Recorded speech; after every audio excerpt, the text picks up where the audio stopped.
திருச்சிற்றம்பலம் சிங்காரவேலு அவர்கள் செம்மை என்ற தலைப்பில் கவிதை படிக்க அன்போடு அழைக்கிறேன்.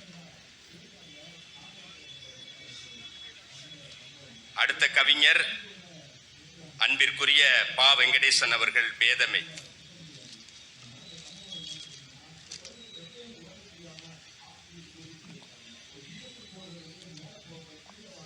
வில்லால் அடித்த ராமனை சொல்லால் வடித்தான் கம்பன்.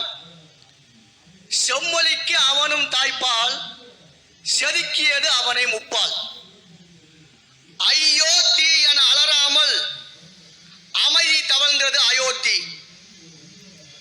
வரம் என்ற வலுவான சரம் பொருத்தி கலக குரல் எழுப்பினால் ஒருத்தி.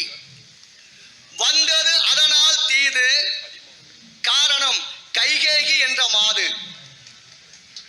துடித்தான் செம்மலின் தந்தை, ஆட்சி இருந்தும் ஊமையானது விந்தை. ராமன் சென்றான் வனம், அழுதது அயோத்தி தினம். சுமந்தது துயரின் கணம், நெஞ்சில் ஆறாது ஆழமானது ரணம். சீதையும் ஏகினால் காடு, லட்சுமணன் சென்றான் இருவரோடு. சூழ்ச்சியால் பறிபோனது நாடு. யாரோ செய்த தவறால் வந்தது இலங்கைக்கு கேடு. அழிந்தது ராவணன் பீடு என்பதை இயம்புது கம்பனின் கவிதை ஏடு. கம்பனின் கற்பனை செம்மை கவர்ந்து கொண்டது நம்மை. முழுதாய் கதையை சொல்ல 2 நிமிடம் போராது முடித்துக் கொள்கிறேன். நன்றி, வணக்கம்.